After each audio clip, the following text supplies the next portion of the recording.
welcome to Miss Martin Muses. Welcome to Miss Martin Muses, where I muse upon what makes me laugh, makes me cry, makes me happy, makes me sad, or just really ticks me off. Well, today I'm talking about something with my guest, none other than Clarence Kenobi, aka Stig Kenobi. Welcome. Hi, and thank you for having me on Excellent. for this excellent chat. Yes, Stig's been trying to get me to watch this one for a long time. RoboCop here on Toxic Movie Nights. Toxic Movie Nights, something that makes me very happy, and also it made me laugh.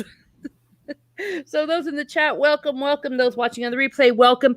And if you have seen RoboCop or have something you'd like to say, please put them in the chat. Let's see what's going on and what's happening. So, RoboCop.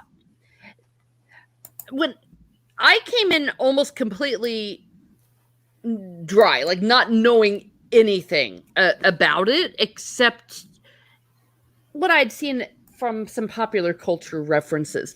But it was a wild ride, I've got to admit. And a lot of it was really surprising to me, how brutally violent it was. And I'm not entirely sure if it wasn't supposed to be a little bit comedic in its violence. Yeah, it's going to be, it was supposed to be over the top. Right? Over the top. Mm-hmm. To the point of the absurd. And it was done on purpose. Okay. Absolutely done on purpose. It's basically to show how bad humanity has gotten, right? And you get to see it both from a physical standpoint with the physical violence and the corporations. Mm-hmm. That are basically causing it. Oh, well, that's cool. That's good.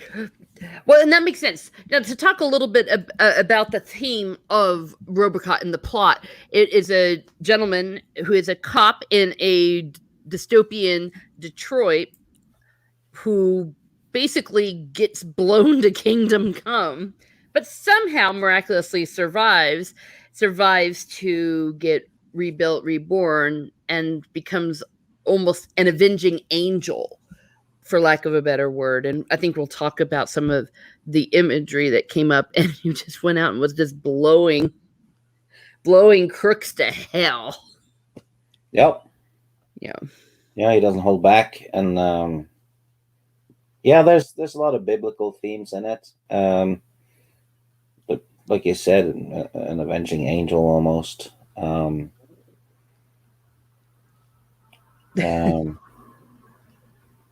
Yeah. Welcome, Jade Shadow. Thank you for popping in the chat. She says, a quote, "Thank you for your cooperation. Good night." Yes. There were loads of great one-liners in this. Oh, it's full of it. Even on well, you could actually see how cynical the media is as well. And in this movie, it goes hand in hand. Everything has gone full-blown cynical, and there's no real respect for human life at all on any level. Yeah.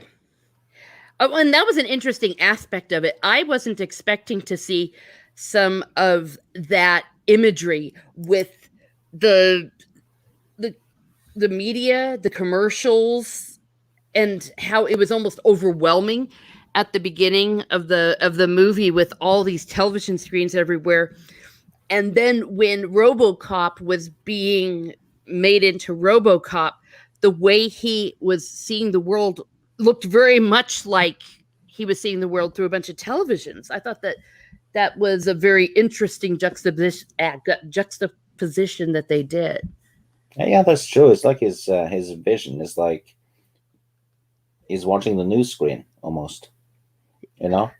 Oh, yes. But it's also interesting that the corporation owns the cops basically, and we're told that when they signed a contract, the company owns them after they're dead, and while RoboCop isn't fully dead, they still screw him up. Screw up with his brain, and there's there's zero respect for human life taken, and you see it in those little, those little flick scenes almost when he's waking up now and again when they're building him. Mm-hmm. Yeah, they were using him like a doll. Yeah, they're like, yeah, the arm is still fine, and then they go, no, chop it off. Mm-hmm. And then when he kind of became aware a little bit during New Year's Eve, and they're all partying and drinking, and then they put a party hat on his head. Yep. Yeah, that was pretty effed up. Yeah.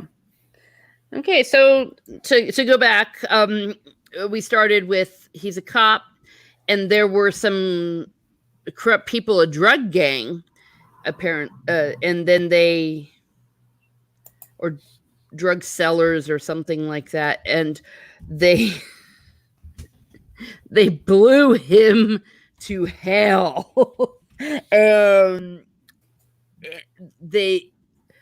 And he survived because he was wearing a vest and everything, but then they shot him through the head, and they put him in a Christ-like position, the director chose to, as he is getting blown up, and he's being shot through the hand and the wrist, and they actually thought he was dead. It's like almost like the crucifixion scene. Mm-hmm. And this was kind of done as well in Platoon, when Willem Dafoe's character dies. Was kind of like almost like a Jesus figure for the characters in that movie. Oh, I didn't even think about. He dies on his knees with his arms raised and gets shot to bits. The symbolism it's been done before. Yeah, definitely, especially an 80s thing. And then your favorite character, Clarence. They're like, I don't think he's dead. Is he not going to die? And Clarence is right between the eyes, blows him away. Yeah, Clarence Boddicker, the main villain's henchman, I guess, and the main antagonist in the movie, played perfectly by Kurtwood Smith. Yeah, also known as Red Foreman from the 70s show. Yeah. Well, I don't think I've ever seen a more obnoxious villain in a movie before, because this one is he's not likable. Oh, interesting when you say obnoxious. Well, obviously he's evil. Yeah, he's completely self-serving. Even though he serves the boss, but it's for his own ends. You see him in one scene. He's about to quit, and then his boss, played by Ronnie Cox, says, "Well, you should keep in mind that you can make money from this and that project." And immediately he goes back. Yeah, it's almost like a mercenary. Yeah, a mercenary hire, I forgot. And he's also a very, how do I put it? I don't want to say he's quite a loser, but he's not quite self-aware when he shows up to speak with his boss, and he tries to hit on the secretary, and he lights up a cigarette, and it's like, hey, maybe I'll talk to you later, and then he takes a wad of gum, puts it on her nameplate, and was thinking he was being badass. Yeah, he stuck the gun on the poor lady's nameplate, and said, "You can fit me in later," or something. Yes, yeah. It was like that. And he was so proud of himself, but on the other hand, he didn't realize he was just sounding like a loser. Worst pickup line ever. Yes. And then he goes, "You may keep the gum." Yes. And not realizing it was really nasty. Well, you have to give him credit for being confident, at least. I will give it. Yes, I will definitely give him credit for that. Mara says Peter Wells stars in Buckaroo Banzai. Oh yeah, she's been trying to get me to watch Buckaroo Banzai and then there's like a hell of a long sentence. It's a long titled movie. Okay. Well, there we are. Well, now you have to. You got me to watch Robocop. Now you have to watch Buckaroo Banzai.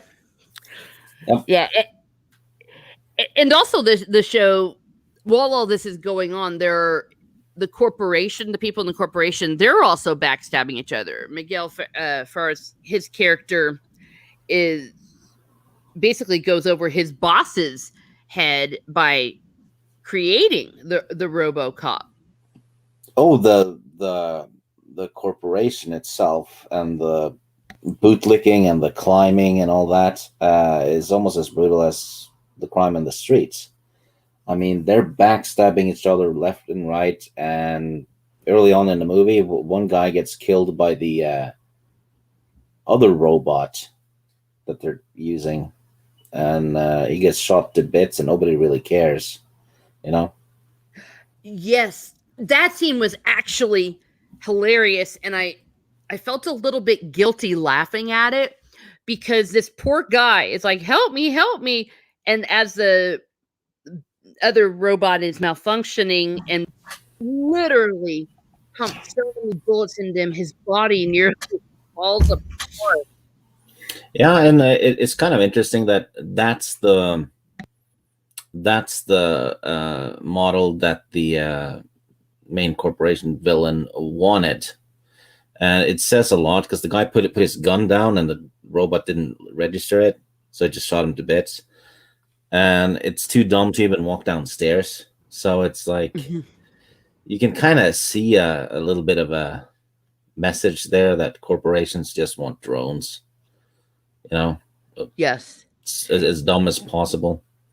As dumb as possible, and which I guess is something we see today when people are defending the bad thing corporations are doing, right? They're dumb as shit. That's what corporations want. They're catering to the lowest common denominator, right? Mm-hmm. Precisely. And because they're dumb, not only do they want people to be dumb as shit, they're dumb as shit because they don't come up with a good product. No, they don't have to. And like Ronnie Cox's character said, he had a contract for many years where they could profit off of maintenance and spare parts and stuff like that. So it was obviously that robot model was not built to last. Kind of like the way they make blenders nowadays. Yeah, and a little bit how Microsoft makes Windows. You're forced to upgrade for years and years and years. Exactly, and Apple does the same thing. Yeah, full of bugs, and you have to upgrade for years and years and years, and in some cases, you're forced to purchase the newest version, right? Mm-hmm. Or you have to upgrade. I know with my phone, it's like, well, you need to get the latest upgrade, the Apple 14,000,000, and often they do it right after your free upgrade expires. Yeah, and this and that app is now required, and all kinds of crap, which is pretty much what he wanted to profit from, which makes this movie kind of prophecy almost on many levels, which is why I think it has aged very well. Yeah, that's a good point. I didn't quite entirely make that connection, but now that you mention it, that was definitely one of the themes. And also their lack of humanity. Like, this guy just got blown to hell. Yeah. And no one even really seemed to care. The guy just comes out, it's like, great. Now we have to spend all this money trying to get it to work and all of this. And this guy's body is torn to pieces. No one cared. And what is I'm going to make sure I say the name of the character instead of just saying Miguel's name.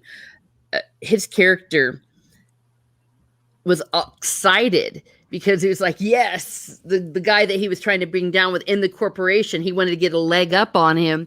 And he's like, yes, his thing failed. Ha ha ha. This is our chance. And I'm like, a man just died. Yeah, and he even said such his life or whatever in the big city or something. He just tossed the guy's death aside with a side comment. Throwaway comment almost. That's a good point. Well, a little bit of what I take from the movie, right, is that everyone in it is almost inhumanly selfish and greedy, right? Everyone's completely corrupted, which ironically makes RoboCop the most humane character, and he's a robot. Good point. Well, it was also his journey to becoming human again. Because at the beginning of the show, I think he was actually a pretty cool cop, and they showed him wanting to be a hero for his son. And then as he became RoboCop, as we realized that more and more people were becoming less human, he was becoming more human as he was discovering it. And the very last line at the end of the movie, they asked him what his name was, and he said, he didn't say his name was RoboCop or whatever his model was. He actually said his name. Yeah, Murphy. Yeah. I'm not familiar with these characters, so I'm still getting used to them. Yes. Yeah, and it's it had a tremendously good side cast as well. Supporting cast. You had Nancy Allen, who did a tremendous job as Officer Lewis. And you had Ray Wise was in it, who's a great actor, known for Twin Peaks and other things. Played one of the henchmen. And, he was the one that played Leland Palmer, the guy. Yeah, Leland Palmer on Twin Peaks. Stage actor, I think, for the most part. But then you had Ronnie Cox, who rarely plays a villain, but he did in this, and he did it so well that he was cast as a villain in one of Paul Verhoeven's next movies, which was Total Recall. It all comes full circle. Yeah. Yep. And speaking of villains, I also just like the way the villains were just constantly backstabbing each other to the point of murdering each other. And that brings us to the murder scene that was my favorite, and I am questioning my humanity, the fact that I found this such a cool scene, which was when Miguel Ferrer, when his character was killed, he was doing cocaine with two women. He was about to have a threesome, and one of them put the cocaine, let's just say, on her chest, and he was digging in, if you know what I mean. And your character, Clarence, walks in and says, leave, bitches. He says, bitches, leave. Oh, yeah, bitches, leave. Then he just shoots Miguel Ferrer's character in the legs. And then you get to see just how narcissistic Ronnie Cox's character is. Because Clarence has a video with him that he had plays for Miguel Ferrer's character while he's helpless on the floor. It's basically a gloating video. You died because you defied me, basically. And then the other thing happens. The best thing ever. He takes his teeth and pulls out the pin from a grenade and puts it right out of reach of this guy whose legs he blew away so that he can't get to it. And then he just walks out and even Clarence takes the time to close the door very politely. He closed the door. And then boom, gets blown straight to hell. Yep. I watched that scene several times, I must admit, and I laughed. It didn't even give a damn that the two hookers or whatever they were could identify him. Didn't care. Yeah. Yeah. Oh, and there was also a funny line that one of the bitches, as they're leaving, one of them goes, "Are you gonna call me?" Yeah. It's like I don't think he will. exactly that was what, again, the selfishness. This dude Yeah. has a gun pointed at him, and she doesn't want to go. Are you gonna be okay? It's like, are you gonna call me? Oh my gosh. Yeah, And and those two prostitutes as well. They were basically fighting over Miguel Ferrer because one of them started whining when he gave the other one attention. imagine that, chicks being jealous of each other. Yeah, well, it goes back to one of the biggest themes in the movie. It's greed and selfishness, right? You know? Yes. Yeah. All of the 7 deadly sins were pretty much on display: lust, avarice, envy, pride, blatant murder.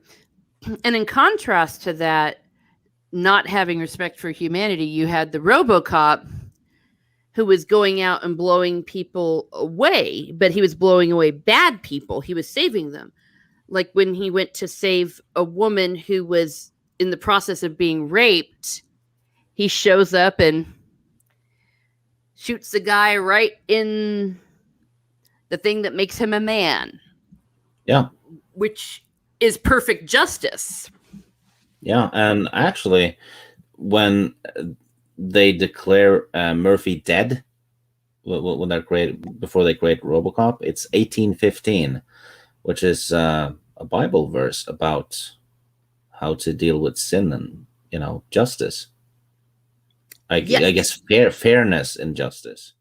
Yeah, like if any man sin, first go take ye one, first rebuke him in private, and then take another person to them and talk to him of his error, etc. It talks about the due process of a sinner.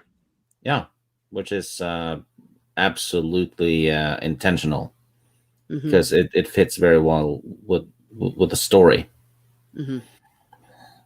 And there's also, this is kind of like a little bit of a, the story of the golem from Jewish folklore or whatever, where someone creates a golem, which is a monster. He makes it out of clay, I think, and he has the golem kill his enemies, and eventually the golem turns on him, which is a little bit what happens in this movie, because the corporation creates a golem in the form of a robot, seemingly a monster, right? But and then he turns on his maker. Of course. And that's a tale as old as time as well, which we saw in stories like Terminator, is what that you can't really control once the genie is out of the box. But in this case, it was a sense of morality that the character had. Yeah. Also, so it's just kind of inverted. It's evil getting destroyed by something good that they created. Very nice. Well, it doesn't get destroyed though, but the villains in this story gets destroyed. Yeah. And there's also some biblical shit, when you have the crucifixion scene almost, and then you have a scene where I think it was at the gas station or something, where you get a shot where he's kind of walking on water because the ground is wet. Mm-hmm. Yeah, and the glorified body too, because when Christ rose from the dead, he had a glorified body, and the apostles were like touching him, like they were like, hey, check this out, put your fingers in my side. And there was a scene where RoboCop went to visit a school, and all the kids were like kind of touching him, and they were treating him like he was a god. Yeah, exactly. Oh, I want to read aloud this comment from Jay Shadow. And by the way, thank you for everyone here. Dave Myers, thank you. I've been reading your comments are great, and so is Mara's as well. Thank you for being here. Mara said RoboCop was a feminist ally before it was popular with shooting the rapists. Yes. No, it says shooting therapist.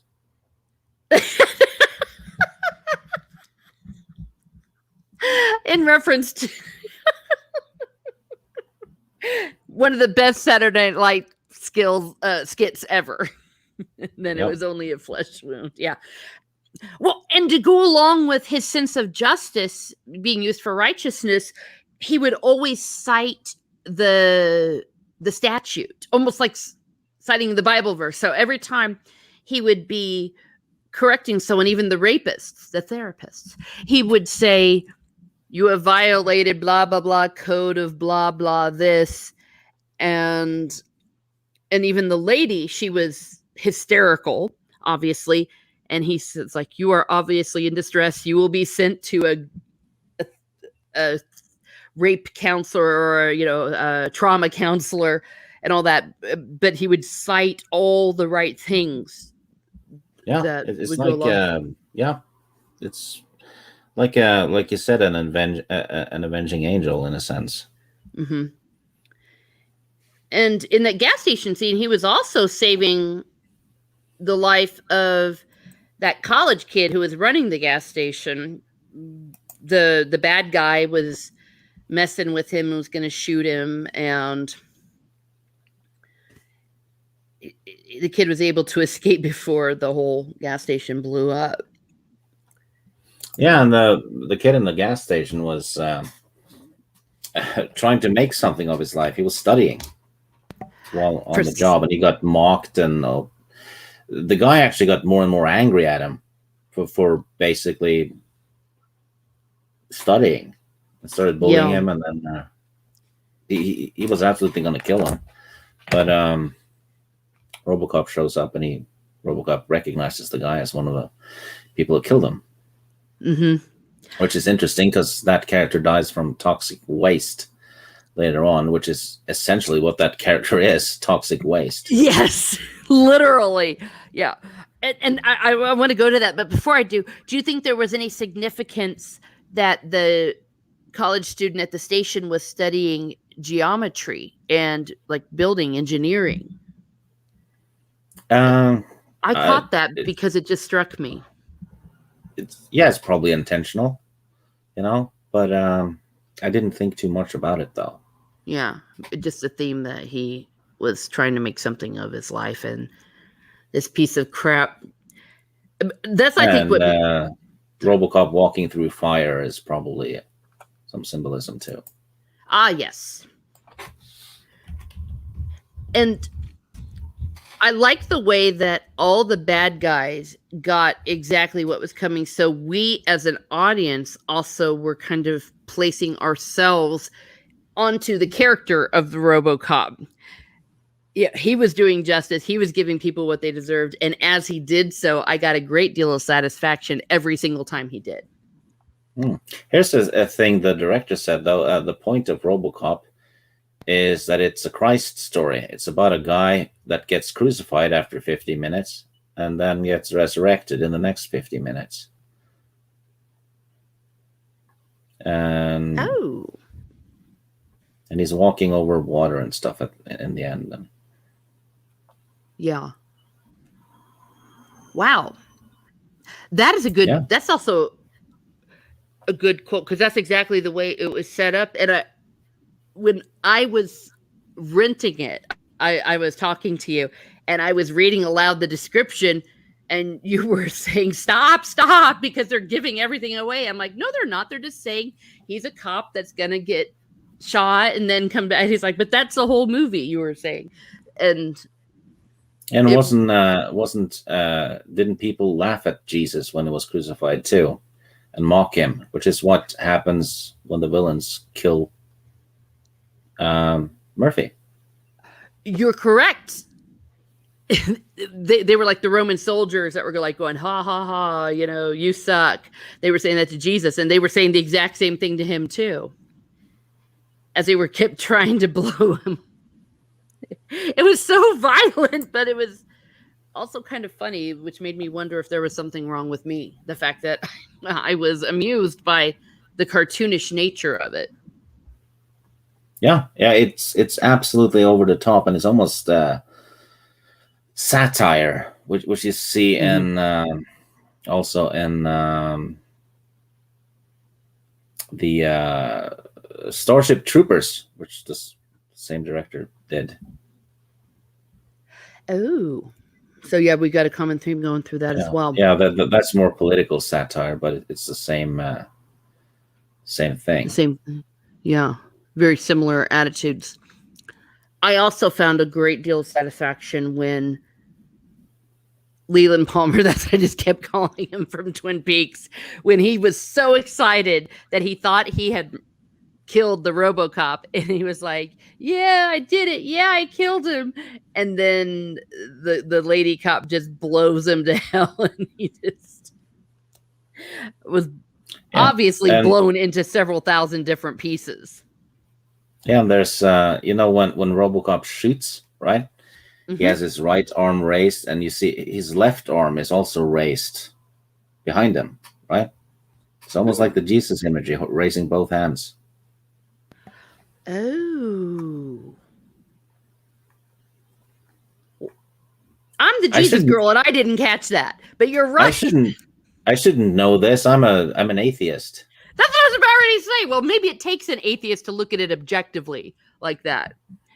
I did not see that, but you are exactly correct. No, you're right. It was. Yeah. Great. Now I want to watch this again. Oh, hello. It is Subhuman. Thank you for popping in, Subhuman. We are talking about RoboCop. And by the way, if anyone in the chat has any comments or questions or things that about RoboCop that you'd like to say, because this is a toxic movie. I think I should probably say a little bit about the title of this series. It's a little bit tongue-in-cheek because toxic... Oh, yes. Yeah. Yeah. Nowadays, what people call toxic is usually awesome. And there are also movies that maybe I don't necessarily watch on my own because somebody might think or might have said on several occasions that I like snobby movies, and I don't only like snobby movies. However, there are a good deal of toxic movies that I have not seen, and this was one. I have no idea who that might be. No idea whatsoever. It's not anyone that might live in Norway who thinks I watch snobby movies, but I'm well-rounded because I watch snobby movies and I watch other kinds of movies.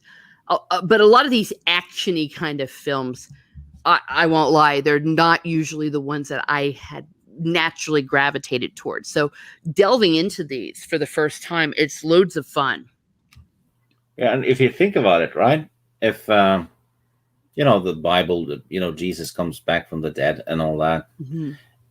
If that were to be a possibility in our near future, it would have to be through technology, wouldn't it?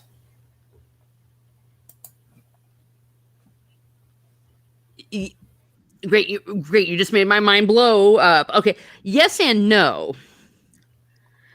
If you're talking about from the worldly point of view, yeah, that's the only way you can raise someone from the dead. Yes, exactly.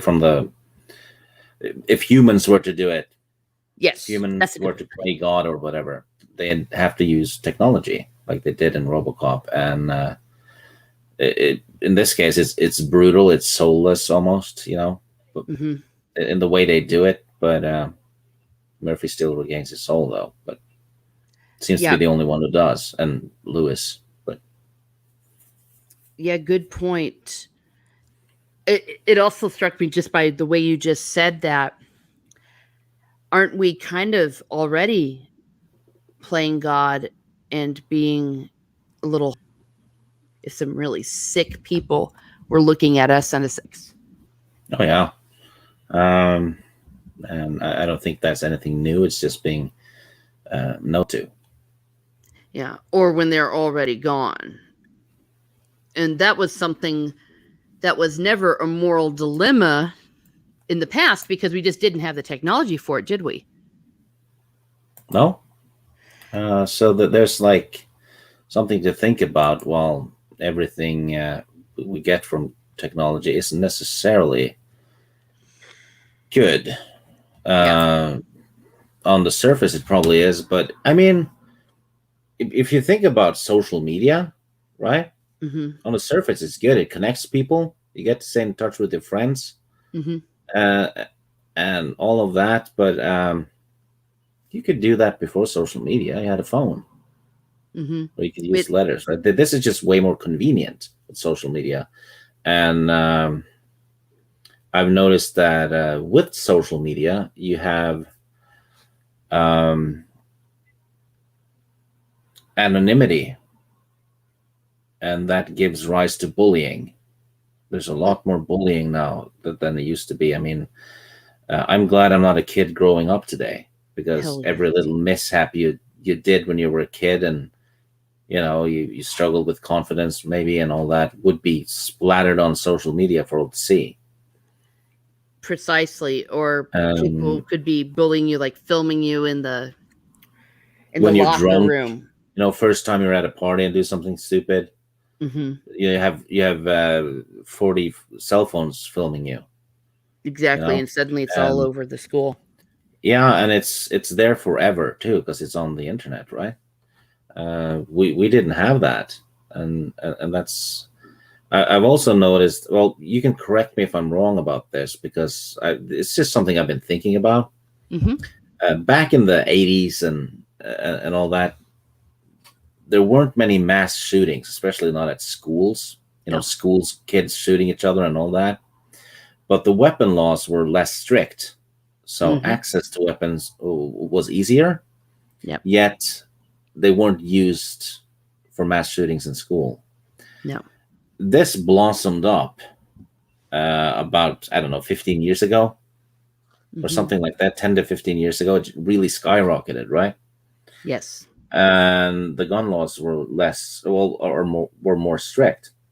So, but what did happen during those years was social media. That's a really good point, because the first big one was Columbine in 99, and that was right when social media was taking off, when the internet was taking off. Back then it was chat rooms and bulletin boards. Yeah, and I think, well, this is actually proven that social media amplifies mental health issues, especially depression, anxiety, and and things like that. Mm-hmm. So if someone already has an issue, right? It gets worse. I mean, let's say you're being bullied, right? And you the only place you have to talk to people is online, and Mm-hmm. then you're not popular, nobody wants to talk to you, or you even get bullied there, right? I mean, it has to be Mm-hmm. completely heartbreaking. And that's usually what you see with mass shootings. It's some kind of loner that has snapped, or someone who's been taken off the meds Yeah. and all that, and they've posted something about it on social media, and then boom, right? And I think it's important to recognize that even though a mass shooter kills a lot of people, it's also a public suicide, Yes. which is kind of what it's all about, because they shoot people until they get shot themselves, basically. So Yep. it's a get back at the world kind of thing combined with the suicide. And I think technology maybe has, I don't know, I think there should be like a debate about that, because there's unseen problems with the rise of technology and and Social all media that. people in their humanity And everyone added. seems to skip that bit. It's like they don't want to talk about that. No, because that would mean that they would have to take some responsibility, or some social responsibility, for people's behavior. I know for a fact that there has been a great deal of discussion in education psychology, especially studying children and studying teenagers. It And some conclusions that have been occurring are that social media has fed and given rise to an unprecedented number of narcissists. Yes. I mean, people getting likes and getting followers, whatever it is, it's a utopia for a narcissist, because Mm-hmm. you have, well, simps. that'll just validate everything you say by default, just because you said it and you have 5,000 followers, right? Exactly. Or your gang of people to do your bullying for you. Yeah. Which is, you see it in RoboCop when they're Mhm. sucking up to the boss. At the Yes. beginning, they're like telling each other to clap louder, and notice me, I'm clapping the loudest, right? Absolutely. And And if that's not Twitter, I don't know what is. that's exactly what it is. But what's fascinating to me though is people are saying it's even creating narcissists that Yeah. pe- because people, humans, children, they will do what gives them positive reinforcement. Usually Yeah. when they're very young, they're looking to their parents for that, or to their teachers, and then as they get older they look to their peers for that. And if now they're also looking to nameless, heartless social media for the Yeah. same thing. It's basically it's become a place for where narcissists can get a steady supply of people telling them how great they are. Precisely. And sociopaths to let loose. Yeah. It's Yeah, will I think this the theme in RoboCop ties into it a bit eerily. This is just my personal opinion, though. So, yeah. I might be full of shit, but I can see parallels. No, I don't think you're full of it at all, because the movie itself is saturated with hundreds of TV screens. Now, at the time, they perhaps could not have foreseen that those hundreds of TV screens would become hundreds of cell phones that people would be looking into. But it was the same concept, that everywhere you looked, there were all these televisions, and the way they would show the media, the way that the news organizations would work, and all these little flashes of all these little faces and saying all sorts of bullshit. Yeah, actually, that's a good point, because one of the characters, the guy who gets tossed into toxic waste or crashes into it, there's a hell of a lot of crime going on in the street, and he's there. He breaks a window and just sits down and watches, turns on the television, right? And the screen just has that stupid comedy show with that dumb catchphrase. Oh yeah. And everyone seems to watch that stupid shit. It's you see it several times in the movie. It's just utterly dumb, and people just watch it, because, and the the villain guy, just while robbery and stuff is happening all around him, he just sits down and focuses on that. Like, it just, the stupid shit on the screen just distracts from all the noise around him and all the explosions, people getting killed, blah blah blah. It's just, as long as you have something stupid to watch, you have nothing to worry about, right? Precisely. And he even starts laughing at the jokes and it's like, and it was really messed up. Yeah. The show also became something of a Darwin Awards. And speaking of the toxic waste, not only does that character, who himself was toxic waste, literally get doused in toxic waste, he becomes toxic waste. I mean, his body practically melts and ends up on the windshield, I guess, when the guy hits him, and it just parts of his flesh and all that is melting onto the windshield. Yeah, he just explodes like a water balloon. Yes, it is so gross, but so symbolic. Yeah.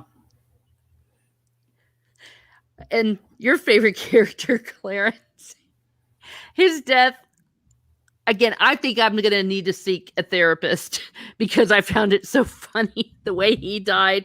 He was also going, ha, ha, ha, ha, look at me, I'm awesome. I killed the Robocop. And then Robocop gets this pointy spike thing out of his hand and just nicks his big old neck artery, whatever that one is called, and just blood is just spurting like a fountain, like a Yeah, Waterfowl. and it's basically the same. Well, it's like a input device he uses for the computers, but Hmm. it's on his middle finger or middle knuckle. So he used it to flip someone off earlier, right? So Yes, when he kills him, it's basically one big fuck you. literally. Yeah, he Oh my kills him gosh, with his middle finger, basically. which is actually kind of awesome. Yeah, Um, absolutely symbolic. You know, it's just fuck off. yeah. Um, I was almost sad to see him go because I thought he was such a good villain. Yeah, absolutely a good villain. One of the best action movie villains out there. Personally, I find that character to be very underrated because uh, trivia time, right? Mhm.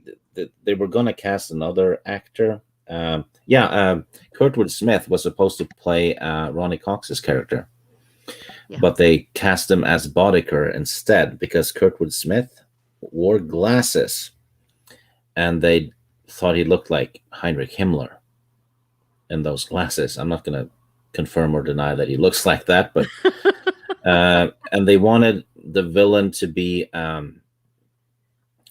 intelligent, so you had to kind of outsmart him to defeat him. Uh-huh. And by wearing glasses, he looks more intelligent, which is a thing, especially Yes. back then. Yeah. And Kurtwood Smith actually had a little input in the character behavior because when he's taken into the police station, and Uh-huh. instead of signing his name and whatever he has to do, he spits blood on it. Yes. That was he felt that would fit the persona perfectly, and it did, because he's nasty all through the movie. I mean, he's negotiating with another criminal, and he dips his fingers in the guy's wine glass and licks his fingers. Oh gosh, yes. He's doing all kinds of nasty stuff like this all through the movie. And Wow. And if you want a villain to be unlikable, especially in a movie like this, because you're supposed to hate this guy because he crucified Jesus, essentially. yeah. Well, and the symbolism of him using spitting blood onto essentially his arrest warrant and all that, it reminded me of a blood oath. Yeah, almost. Yeah, there's like blood oath, and you said like about the wine glass, right? That's what I'm looking. If I heard you correctly. Yeah. Dip his fingers in the guy's wine glass. Yeah, which to me, I see sacramental imagery there. Yeah. So very interesting, and that the evil guy is sacrilegious toward it. Yes, actually, that's a good catch.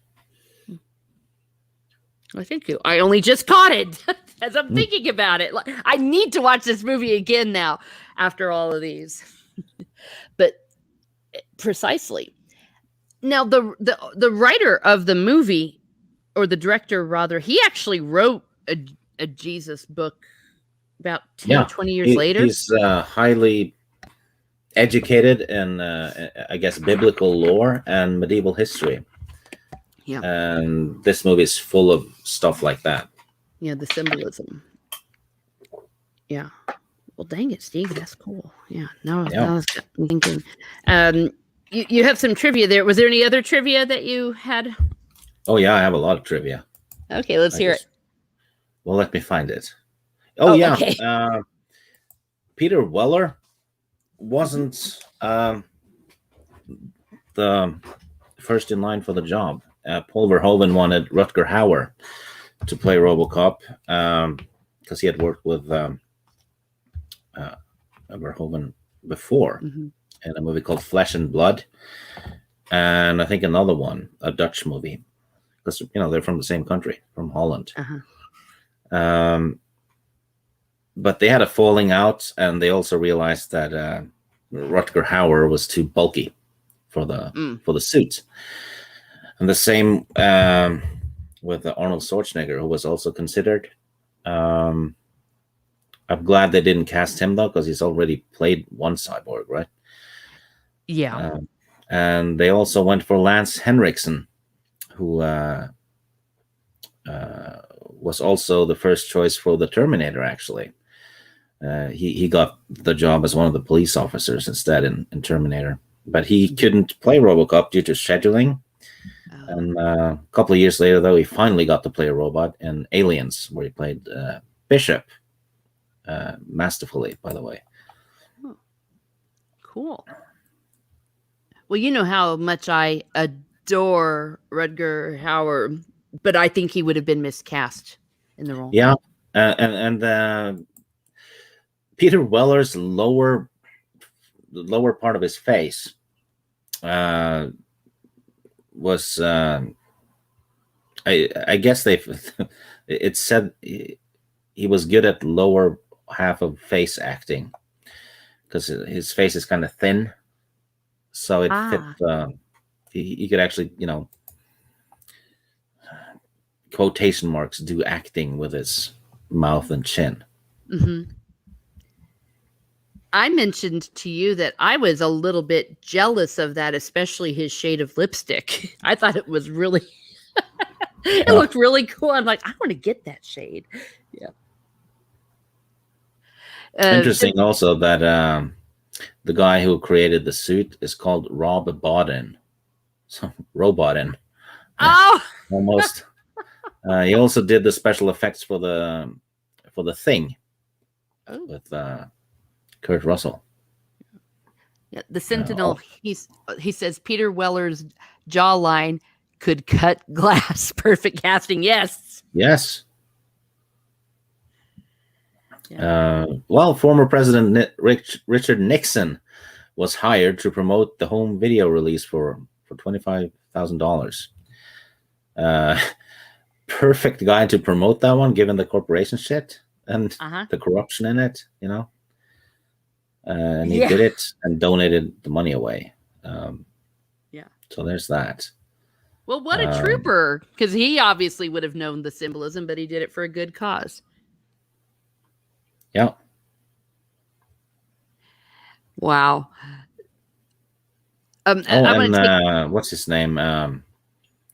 Michael Ironside was attached to play RoboCop for a while, but he was too big as well.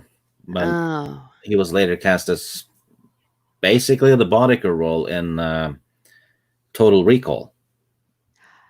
So he got used later for well, there you go. And and I like the way that it just seemed to all come together. We got quite the little influx coming in, I think, at the change of the hour. Thank you, everyone in here. By the way, it's always great to see Will, Dave, Subhuman, Bone, Ara, the Sentinel, Blake St. Clair, and 19K Fox as well. And 19K Fox, bring on the toxicity. Yes. And the Sentinel says, in my opinion, this movie has a better rogues gallery than everyone, save only Batman's rogue gallery. Yeah, but those villains are not in the same movie often. No. Let's forget all of them, though. Oh, and a little bit of trivia. This movie, directed by Paul Verhoeven, is one of 4 separate movie franchises in which the first movie was successful, but the sequels were not, and they were all directed by Paul Verhoeven. It's Basic Instinct, Starship Troopers, Hollow Man, and RoboCop. The first one in all of these were big successes, while the sequels all flopped.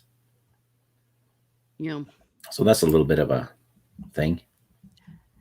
And I think the reason for that is these movies didn't need sequels. I think that they were perfect. They'd come full circle as they were. Yeah.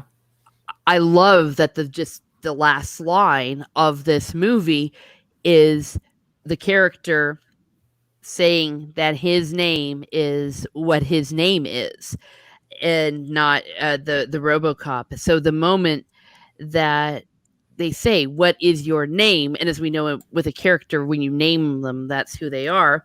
And he goes, Murphy. That to me was the end. I can't imagine anything did you else. notice at the store robbery, the thief picked up an Iron Man comic? No, I did not. Oh gosh, I've got to rewatch this. Yeah, it's the liquor store robbery. Picks up an Iron Man comic. Oh my gosh. Little they knew that suddenly RoboCop was going to be important, but I guess Iron Man does kind of look a little like him, doesn't he? Yeah, it's a guy in an Irish suit. Mm-hmm. Interesting Wow. though, and Miguel Ferrer was also in Iron Man 3, so kind of a little fun bit of trivia. Yeah, he was the president, right? Yeah, I think so. Mm-hmm. Cool. Well, what else you got there up your sleeve? Mm-hmm. Having a look. Okay. Oh, Jade Shadow. It's also interesting that the stuff he eats is baby food because he's born again. You know. Oh, he's literally just learned to walk again, right? Yeah, good catch there. And unless you come as little children, you are not worthy of me. Oh, and there's 35 F-bombs in this movie. Oh, that's kind of like me in a D&D game. Yeah, in the same amount of time. Imagine that. Yeah. And Mara says Iron Man wishes he was RoboCop. Yeah. She's a DC person. Wow. And didn't you tell me that they made RoboCop 3 PG-13 and that took away from... Yeah, RoboCop 3. That's they turned it into a PG-13 superhero movie almost. It's horrendously bad. The sequel is, I guess, okay, but it's certainly not a classic, you know.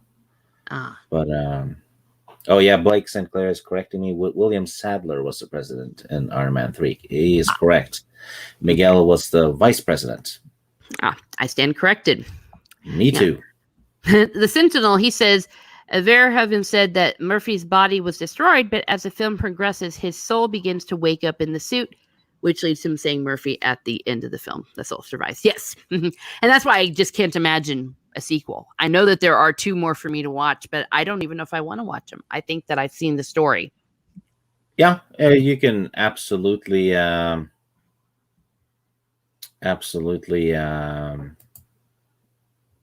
stop at this movie. I kind of wish I had, but I watched RoboCop 2 before 1 because back in the VHS days, you watched whatever your friends had or you had access to, right? So a friend of mine had RoboCop 2. So kept watching that one a lot, but the first one is easily better though. It's not even a contest. Yeah. The second one is watchable, and I think most people in the chat will agree with me on that. That it's while it's not a terrific sequel, it's okay. You know, if you don't have anything to do on a Friday night or something, you watch RoboCop 2. You'll absolutely be entertained. Okay, I'll think about it. RoboCop 2 actually ups the ante a bit for the cynical TV segments, commercials and the like, which is a lot of fun, which is something Paul Verhoeven does in a lot of the movies that he makes. He has this cynical, dark humor TV news things happen throughout the movie. You see it in RoboCop, you see it in Total Recall, you see it in you absolutely see it in Starship Troopers. Mm-hmm. I need to rewatch all of these. It's been a while. I've slept since then, but I think that these movies from the 80s '90s, the movies that we grew up with as kids, they had a depth to them that I think a lot of these newer movies aren't getting into. And it makes me wonder why. Like, was it that they understood symbolism better? What was it about the older movies that really were able to make movies that on the surface don't seem like they're very great, but are deep as hell? Well, it has to do with studios letting the directors make a movie instead of having a committee or a lab handhold the director to check all the boxes. Oh. Because movies back then were art. Now they're created in a lab. They're junk food. Oh, that's a very good point. A lot more studio interference. Yeah, I mean, look at all the different types of movies you have in uh, in the 80s. Actually, I'm Yeah. going to do something. Okay, go right Uh, ahead. well, RoboCop was released in 87, I believe. Yeah. Mm-hmm. Now, compare this to 2017, right? Mm-hmm. 2017, you minus 30 years, that's 87. 2017 was almost all franchise stuff. It was some based on stuff that was made before. It was sequels, remakes, and stuff, comic book, movies and stuff like that. That's pretty much all there was. And here's what we got in 1987. We got Full Metal Jacket. We got Good Morning Vietnam. We got Dirty Dancing, Fatal Attraction, Predator, The Untouchables, The Witches of Eastwick, The Lost Boys, Running Man, RoboCop, Lethal Weapon. The Princess Bride, wasn't that 87? Yeah, I think so. And Trains, Planes, and Automobiles. You have Overboard, Empire of the Sun, Harry and the Hendersons. All of these are, different. It's original stuff. Broadcast And news. yeah, and a lot of them spawned franchises. Compare that to 2017. You can see just how, you can see the lack of originality now compared to 87, where there was nothing but, Mm-hmm. I guess, Spaceballs as well. I wouldn't say that's original. It's a Yes. satire movie, but it's still a movie that people love even today, Yes. Yeah, Three Men and a Baby, highest grossing movie that year. Yeah. Yeah, Dagnabbit. yeah, Moonstruck, you know. And that's just 1 year of Yeah, that's 1987. 1987. And just if you compare that to 2017 or even 2018, 2018 and 2017 is just pathetic compared to 87. Yeah, I was going to say, I don't think I even saw any movies in the cinema those years. I saw in 2019, the only movies I saw were John Wick and the It's Downton Abbey. you know what?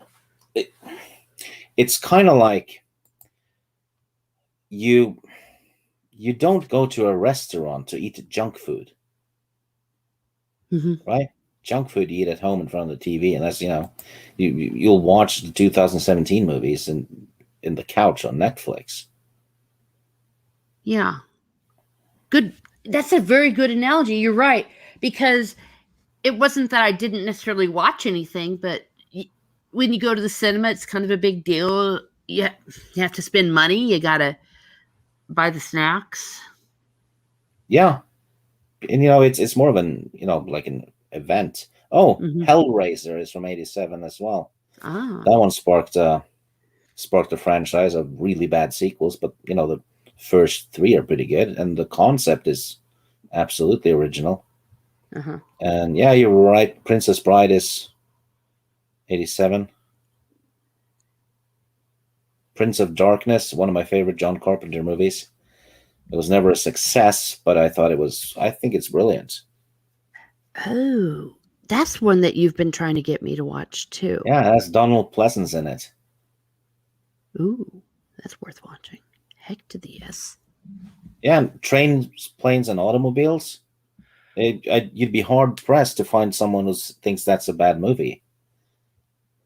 You know, the Throw Mom Off the Train, Wall Street, also from '87. Son of a biatch. Yeah. I didn't. Well, I remember when we were doing Christie's movie streams, we had the toughest time coming up with our favorite movies of the 80s because they were all just so darn good. Yeah. I mean, Lethal Weapon, RoboCop, and Predator in 1 year. Yeah. You know, if you like violence, this is the year for you. You know? Yeah. Well, and they also had lots of good chick flicks. And, and Dirty Dancing and the soundtrack. Mannequin was that year. That movie was total garbage, but the soundtrack and the song was so good. It's garbage, but it's still fun garbage. Yes. You know? Mara says, wasn't Big Trouble in Little China 1987? It might have been. No. Might have been 86. Yeah, it's. I'm looking at the list now. It's not listed. Okay. But it's around the same time, right? Mm-hmm. Yeah. And I'm thinking now, at that moment in time, I was getting ready to go into I was in middle school when that came out. And I remember some of them I did go to see, and my folks had to take me because, they were rated R. But they loved them too. And little did I know that they were preparing to make some friggin' masterpieces that were coming up in 88 and 89. They were starting to conceive of getting ready to do Terminator 2. Yeah, Full Metal Jacket was 87 as well. Yeah. Hamburger Hill. Hill. Platoon wasn't. Was Platoon? I think Platoon was 86. 86. Okay, close. Yeah. Adventures in Babysitting. I love that movie. Yeah. Elizabeth Shue. Just take 10 movies from that year and you've blown 2017 out of the water in terms of,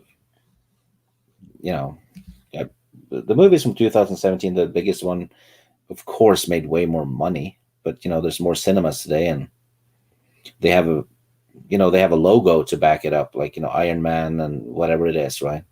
Yeah. Stuff will sell based on that alone. But and I'm not saying all the Marvel movies are bad, but no, it's still not something new. It's nothing original. Yeah. I'm thinking also, what would they look like if they adjusted for inflation? Yeah, I don't know, but I don't. It's sad that it's gotten to this though. It's like it's. I guess around 2010 or whatever, it just movie writing just took a U-turn, went backwards. It just stopped, or rather. I mean, was there a lot of sorry? How many damn Spider-Man movies are there now? Right? Oh, is it 8 or something? But looking back, Stig, I'm not entirely sure there was any original material really coming out in 2000. And I would include the masterpieces, The Lord of the Rings. Those were adapted. Yeah. The movies that I watched in 2000 to 2010. What was it? Lord of the Rings. It was Harry Potter, and Gladiator. Though. Oh, Gladiator. Okay, yeah. They did bring up a few good ones. Wait, was Gladiator? No, I thought that was 99. It was one of the two. Yeah. They had the Pirates of the Caribbean movies. They're not original because it's a rip-off of a video game from 1990 called The Secret of Monkey Island, which is Yes. about a guy who wants to be a pirate. He falls in love with a female governor who gets kidnapped by ghost pirates and gets taken to an island that you need voodoo magic to get to. Does that sound like Pirates 1? Yes, it does. And the guy who wrote the script for a canceled Monkey Island movie in the 90s. So yeah, Isn't two, that convenient? 2 + 2, right? No, but yes. So one could argue maybe that decade was good for adapted material. Yeah, Harry Potter. Twilight, I know you hate it, but it was good comedy. Yeah. The chicks, we still all get together and watch it and laugh. Yeah, well, the 2000, you're right, though. It was a decade for book adaptations. I mean, Master and Commander as well, which sadly didn't get any sequels. There's that talk made of me a prequel now, though. And you had the Da Vinci Code, movies. Yeah, but those were based on those were movies. You know what was the original material? Revenge of the Sith. Yeah, but it's that still technically was not adapted. That was original. Yeah. Yeah. Star Wars prequels. Yeah, it's kind of sad to see, Yeah. On the other hand, so we all don't go jump off a cliff, I have been thoroughly enjoying moving backwards, watching things that I missed out on in the 90s, missed out in the 80s. Like right now, I'm watching Babylon 5 and loving it. Movies that you've been pointing me towards that I missed because I was only watching girly movies or snobby movies. And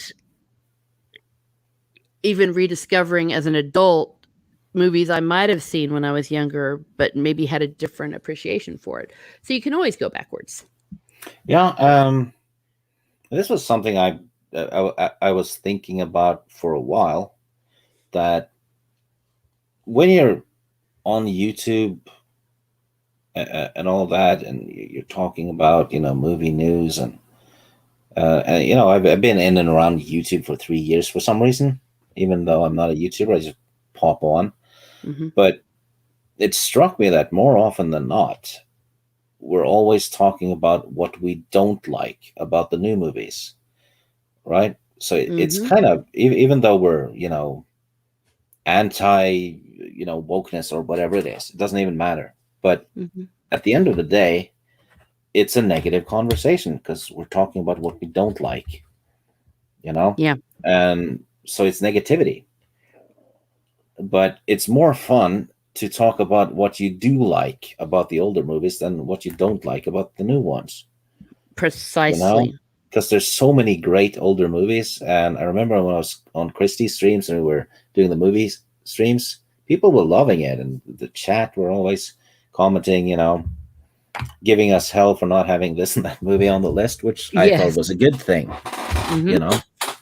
But stuff like this, it's way more fun. It's, in my opinion, it's more fun to watch people talk about stuff they like too.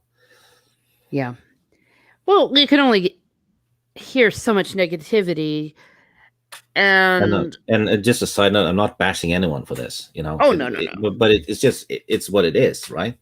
Yeah. It's not that the people who are doing this are bad people in any kind of way. That they do it, I hope, because they care. But it's still more fun to talk about your favorite movies than the movies you can't stand. Yeah. Well, and I'm glad you made that point. And I should add, I'm often one of those people biatching and complaining. Oh, me too. We've all done it.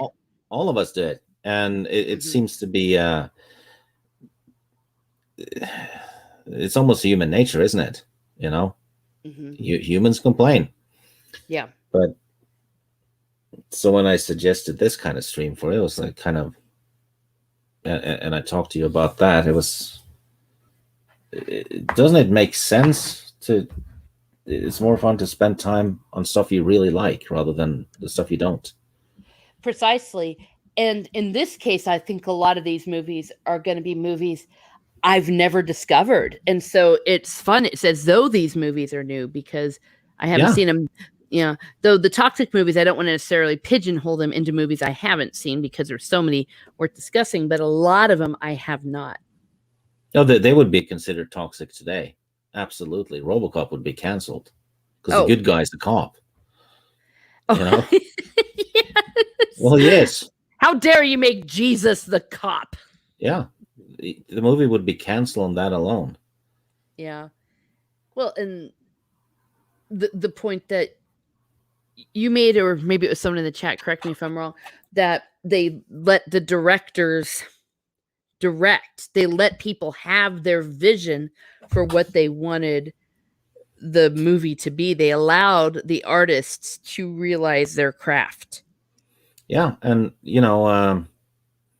RoboCop, right? It's presented as satire. It's over the top. It's ultra violent, but the director doesn't. He doesn't spoon feed you anything. You'll have to think for yourself. Mm-hmm.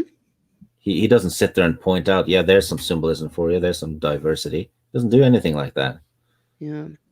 And if someone tries, it's basically a show don't tell. Yes, this is the best writing tip out there. Absolutely. And nowadays, if there were symbolism that people would try to bring into it, they'd bring it to you with the subtlety of a sledgehammer. Yeah. Oh yeah. There's something to be said for art. And for crying out loud, not just talking some of these modern ones, though, of course, I want to be sticking with these. And by the way, I do have on the ticker, what toxic movies should I put into the poll for next week? Because I chose this based on a poll. Are there other toxic movies that you in the chat maybe would like to see me put on the poll? Go ahead and shoot them in the chat, and they might show up on a poll. I usually do it with 4 movies at a time, but we shall see. Is there something that you think I need to watch? Is there something toxic I need in my life? I just had an evil thought, Stig. Should I make some of the guys do a chick flick stream? Force you all to watch like all the movies I watch. You know what? If it's a retro chick flick from the 80s or something, I'll watch it. If it's one I haven't seen, because even the bad 80s movies are better than most movies today, because do I have a list for you? Yeah, there you go. Glenn Serb has an excellent suggestion. Frankenhooker. I've seen that one. It's the chick has deadpan delivery. Oh gosh, look at all these Earth girls are easy. Sentinel makes a good point. Verhoeven definitely has an opinion on things, but he never forced politics into his films. Yeah, and that has to do with subtlety, with allowing the viewer to make up their mind. Yeah, which is what you do with art as well, Yeah. Okay. Well, who knows? Maybe then I might have some toxic chick flick, because probably a lot of the chick flicks I did enjoy in the 80s and 90s would be nowadays considered toxic, internally misogynist. Yeah. I think I have a little backlog now, though, because people have been Mara in the chat told me to watch the Buckaroo Banzai one, and Stephanie, My Nerdy Home, told me to watch 16 Candles, which I haven't gotten around. No, I've not seen it yet. She's told me on my birthday to watch it because it's a birthday movie apparently, but I'm slow, so I still haven't gotten around to do it, but I will. So. Oh yes, that'd be a great. You see, those are the kind of things to put to the poll. And yes, Heather's. Oh my god! Well, look at the one below. Oh yeah, Working Girl, Yeah. Buckaroo, Serial Mom. Yeah, these are some Yeah, I've great. seen Working Girl. That's what's the song? Let the River Run. Yeah, Harrison Ford and Melanie Sig- Griffith. Yeah, Sigourney Weaver. Hmm. Oh gosh, 16 Candles. Everyone should probably go out and buy a VHS or a DVD of it because it'll probably be censored because I know it came under fire for being ethnically insensitive. Yeah, most comedies from the 80s would be canceled today. Yeah. Absolutely. I mean, look at Porky's Oh my gosh. and even Police Academy, right? Yeah, Police I'm, Academy. I'm sure. I'm sure that one would be problematic. Revenge of the Nerds. Oh yeah. Oh yeah. Yeah. Any movie where the guys try to get laid. No. What's so ridiculous though is they weren't just ethnically insensitive to one group, they were insensitive to everybody. Yeah. They had no mercy. Nothing was safe. Yeah. I mean, look at Trading Places. Oh my gosh. That Yes. one would be very problematic. Yeah, it I would mean, never be made. one of the bad guys gets shagged by a gorilla at the end.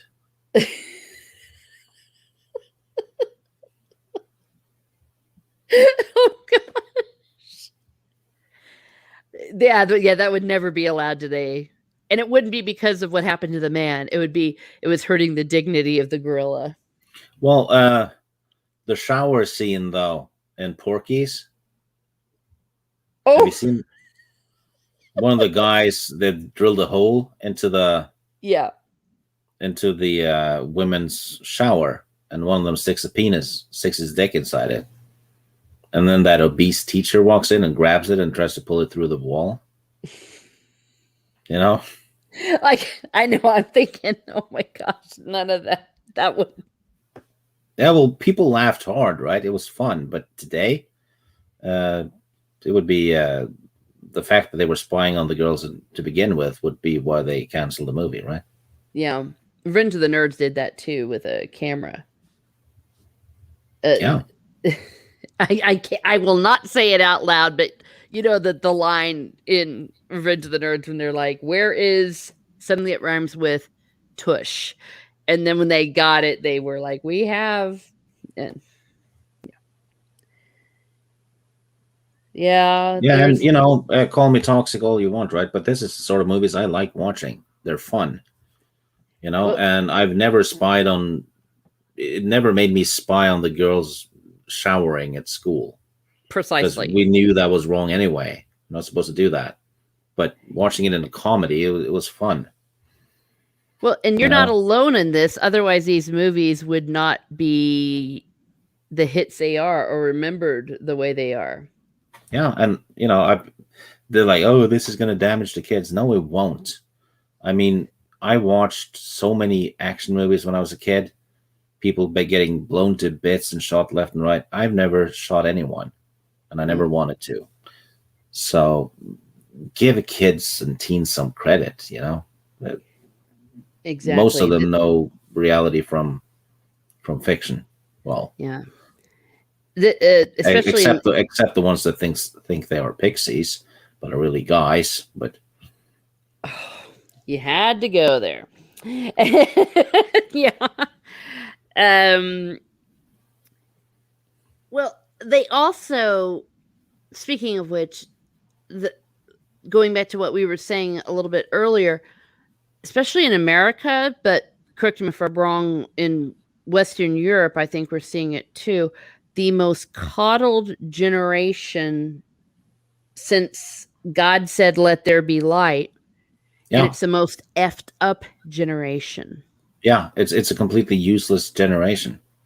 I mean, they've been told that they're special from the get-go, and they should be treated as if they're special. They get trophies for just showing up, right? Yeah. So as soon as they become adults, and I put that in quotation marks, they can't handle it because it turns out, hey, you're not that special. And I'm like, well, I am, because I made up all these pronouns. Yeah. Yeah. And the fact that we, especially here in America, have had guns everywhere from the whole time Europeans have been here and throughout the America. People would have guns on their mantelpiece and all that, and we didn't have school shootings. Yeah. We have a recent phenomenon. That's a very recent phenomenon, that the generation that has had everything they want whenever they want it is a generation that's been going out and killing people. It's the tantrum generation. Yeah. And to quote Kurtwood Smith, they need a foot up their ass. Yeah. But even when people do commit mass murder like that, what does everyone say? It's the gun's fault. It's this fault. It's everyone's fault except the effer that pulled the trigger. Yeah. Yeah. Yeah, Sentinel, he says, I say the 90s was in school shootings being in vogue. Yeah, the big one was Columbine. And you know what, though? Yes, sir? If guns are to blame and not the people using them, right? Mm-hmm. What does that say about Hitler? If the weapons were the problem, not him. That's something to think about. Yeah, he was. Oh, that's how stupid that logic is, right? Absolutely, yeah. There's many things I want to say, but I'm thinking of things that might automatically get the stream canceled. But you are precisely correct. For some reason, when it comes to the Yahtzees, we have no problem putting the blame on them. Yeah. But why, nowadays, do we have that same problem? Yeah, and why is guns being blamed for atrocities now? Mm-hmm. Well, back 15 years ago or something, it was always the person who did it who was to blame. Yeah. And we were also talking, the Sentinel, to go back to your comment earlier in the stream, that it was with the rise of social media that we started to see that kind of thing. Well, also because people want to be famous. Yeah, and people want to be famous. That's why everyone is like, whenever something like that happens, they're like, don't put that person's photo all over the place. We don't want to hear this person's name. And people broadcast every damn thing they do. It's like, oh shit, I'm about to tie my shoelaces. I should make a TikTok video. Exactly. And put a animated animal next to the shoe. Yeah. Exactly. Because everyone should be interested in that.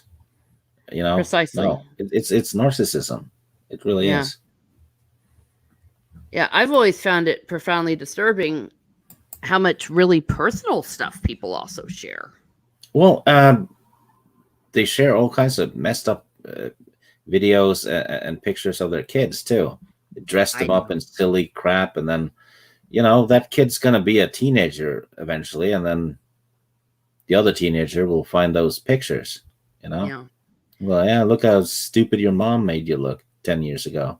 Yeah. And also not a consideration for the safety and privacy of your children. Now, that too. Yeah, pets, they're fair game. I humiliate my cats every Saturday with Catterday, but they're cats. They're not human. I would never in a million years dream of doing that to a real child.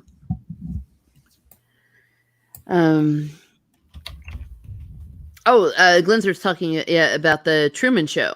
Mm-hmm. Yeah. That was a good social commentary.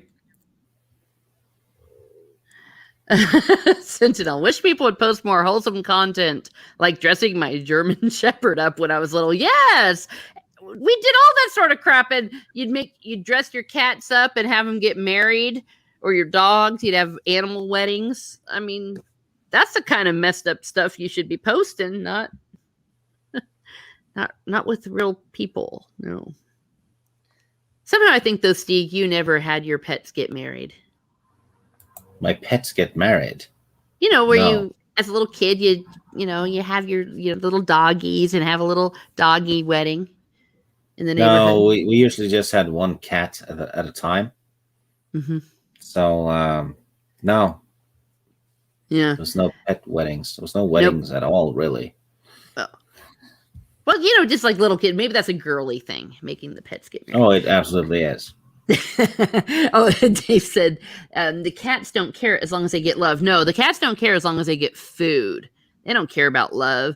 Oh, Jade said she never did that. Okay, well, I have been accused and half pled guilty of being a bit of a girly girl. Mm-hmm. Yeah. Well, which is what we're trying to change now by having you watch RoboCop. Exactly. But I will say this. I have no problem, and I don't think there's a problem with a woman, a girl, being a girl. I think it's absurd when girls or women or these weirdos try to make men be girls. It's like, well, you should be watching this stuff. It's like, no. Yeah, I'm not gonna.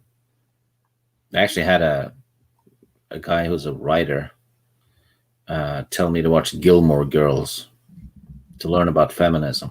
No, thank you. I haven't spoken to him since. Yeah, well, he also lost his shit on me for not liking The Last Jedi. I didn't even get to say why. He just exploded. Yeah. And I joke about making people watch Men Like Pride and Prejudice, but I would never really be serious. Except I always tell men, watch Pride and Prejudice and take notes. Because if you want to get laid, just do and say everything Mr. Darcy says. And the lady will not have a headache. That's all I got to say. But as far as anything else, I think that, you know what, I had a lady ask me to do if we could do role reversals in bed, and I looked at her and said, "Sure, I have a headache." Then I went to bed. Oh.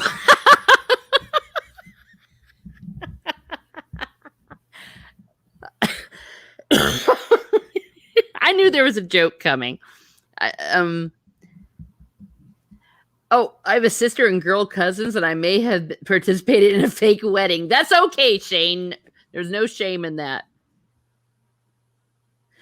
Glenda said everyone put reindeers on their cat pets at Christmas, don't they?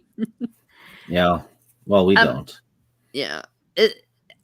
I don't, because I've got cats and they don't put up with that crap. They don't let me do anything to them because they're. I put Claymore mines on mine and send them outside to get rid of the Christmas carolers.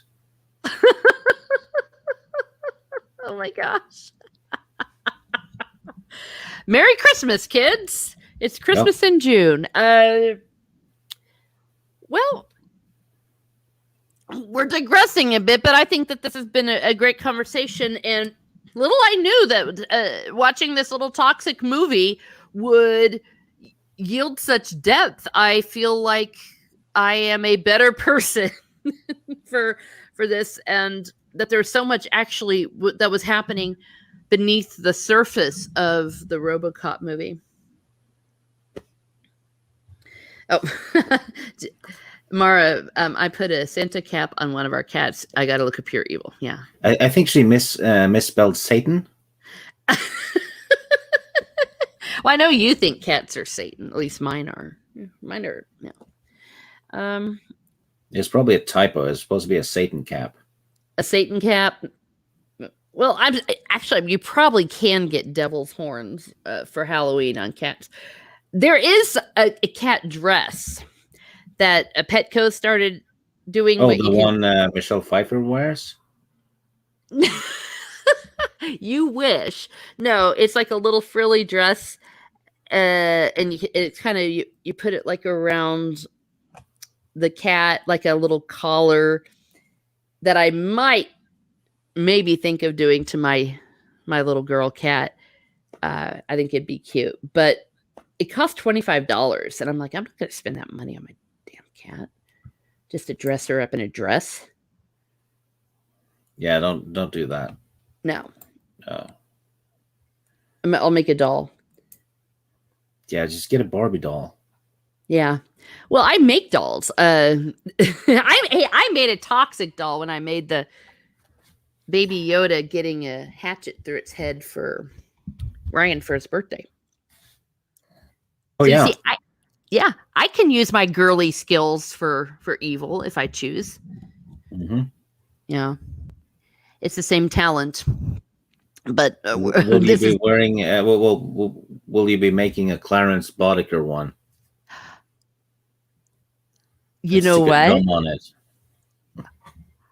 Hey, before you laugh, I could pull that off.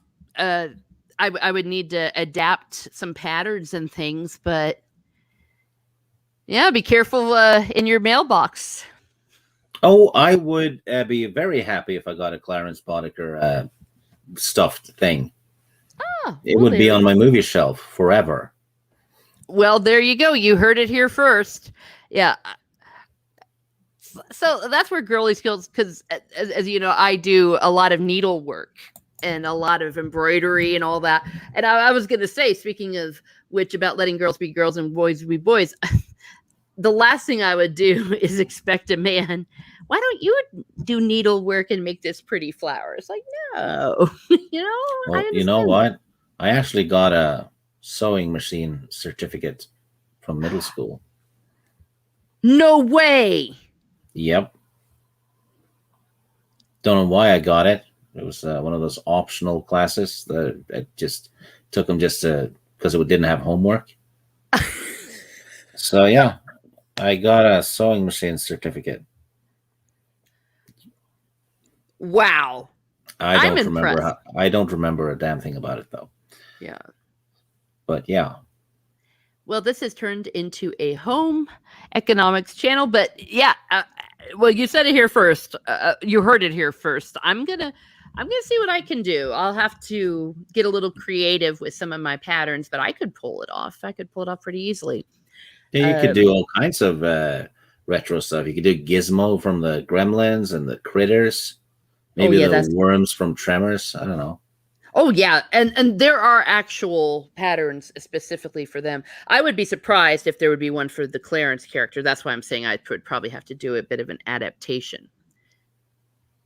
Oh, speaking of toxic masculinity says, tell the truth, you took home economics to pick up chicks. Sadly, no. I took it because I was lazy, and my grade in that class was not that good, but I did get the sewing machine instead. Oh, yeah. Glander said, owns a black cat, makes dolls, quote unquote, needlework. You've caught me. So all you women I'm jealous of out there, be careful. I'm making dolls of you. That's exactly what I've been doing. Yeah, while watching Pride and Prejudice. Precisely. Jade Shadow says that classic line from Kindergarten Cop, boys have a penis and girls have a vagina. Well, that is hate speech. And how dare you, Mara? How dare you? Yeah. I'm shocked. I'm not going to comment, but she's not wrong. I know. Next thing you know, you're going to say that grass is green and the sky is blue. Yeah. Let's just say that that comment both had depth and a point. Correct. Absolutely. Oh, Shane says, you shall not suffer a witch to live. Well, that escalated quickly. Deuteronomy, I think, talks about that, but oh well. I think I'm safe. I live in a state where I am able to protect myself. Oh, Dave says, spoilers, Mara. Yes, how dare you, Mara? How dare you spoil the anatomy? Oh, Glenzer just made YouTube happy. Boys have a vagina and girls have a penis. There, I just made YouTube happy. That's the kind of crazy clown world we live in right now. Well, you know what? We've been going for more than an hour and a half, and I think we're going to start winding this party down. I want to give a thanks to everyone that popped in. Thank you, Glenzer, Shane, Dave, Sentinel, Mara. I think I thanked everyone. We had Toxic Masculinity, the Sentinel, Dave Myers, Shane, etc. And if I missed anyone, Blake. 19K Fox was in there. Yes, 19K Fox popped in. Great to see you as always.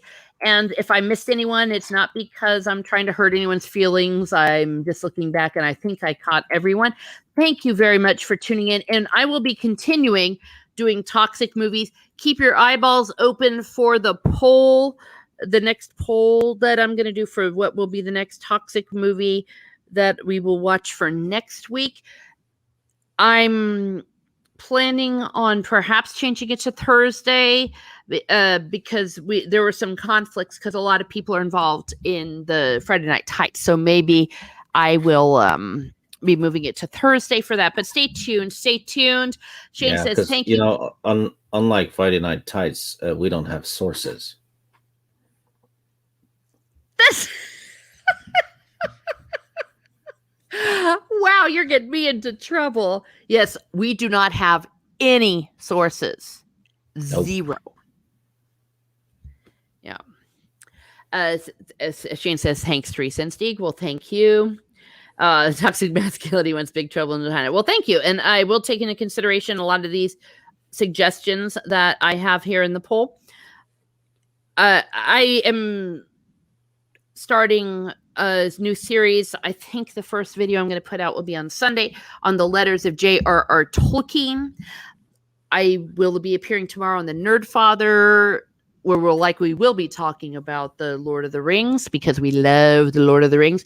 And I'm also on the A Song of Ice and Fire on Sporking's channel. And Nina's, you'll see me pop up there now and then on her Sunday night stream. Also, keep your eyeballs open for Open Airlock Policy. First of all, you should be subscribed to him anyways because he's awesome. But also, I believe I will be his guest coming up. I won't say until it's confirmed. But Mara Jade, of course, my mod with the most. Thank you for being here. And please subscribe to her if you haven't already. Oh my gosh. Teresa says, Jade. Mara says, Teresa, next time on our live stream, I'll show you the posters I have. Yes. Yes, the please. Chippendales ones? Oh, yeah. No, she just... Oh, she has a bunch of cool movie posters on the wall behind her. Yes. It's awesome. You know, I do too. Maybe one of these days I need to show off my nerd room. But yes, I would love to see that. Yes, please, Mara. And Mara has her show... the Talk Nerdy to Us on either her channel or Steph's on Saturday night at 9 o'clock Eastern, I believe. Don't quote me if I am wrong, but be sure to subscribe and look out for that. And sometimes she has a midweek stream. Yeah. I've been a co-pilot on those a couple of times when Stephanie was out scoring meth. Mm-hmm. Yes. Meth is a hell of a drug. Mara, if you have, feel free to drop any links you want to in the chat, because I think you're also having some streams coming up. Oh, here it says 10 p.m. Eastern, but thank you. Okay, I guess 9 p.m. Central, which is, okay. Yes, please watch that. Later on tonight on Open Airlock, he will be having his spacing. So... go ahead and put your reminder at 10:35. Now, Stig, from what I understand, we can't find you much of anywhere anymore. I'm just here and there on Twitter sometimes. Less and less, though. And I don't do much YouTubing either, except for, well, this one. And Sporking's channel on Mondays, talking about the Game of Thrones stuff, and on OG Star Wars on every Thursday for the last year, actually, talking about old school Star Wars comics and the like. So that's pretty much it. Sometimes I'll be on Mara's channel talking about this and that. But overall, I'm not regularly on much anymore. Yeah. Oh, It's yeah. just, Blake gets. Sorry. yeah, but that's not often that I'm on Lyndon's show. It's like a couple of times a month at most. Mm-hmm. Actually, I might be on his show a bit more though, because the Euro stuff is happening. Football. I was about European to Championship. say. So I might be on there talking with Lyndon about European football. Yes. I don't know. I hope so, because it's fun to talk to Lyndon about football. Yes. And all you out there, if you are football fans, which we in America blasphemously call soccer, the Euros are starting next week, and Lyndon and Stig are great commentators. When the Champions League final was on, I didn't even listen to the commentators. I just turned down the volume on my TV and listened to them. They give great commentary. Okay. Just want to bring attention to what Mara put in the channel. The only thing I have coming up on one of my channels is my Twitch stream tonight, Resident Evil Village, around 10 p.m. Eastern, and she has put the link in there. Thank you. Thank you, Mara. Everyone check out Mara. Great content. So that's it. Thank you, Stig, for being a fantastic guest, as always, and discussing RoboCop, etc., etc. Thank you to all the guests in the chat. Have a good evening, everyone. Have a great evening, and be certain, if you are planning to make a RoboCop, make sure he's completely dead. Good evening.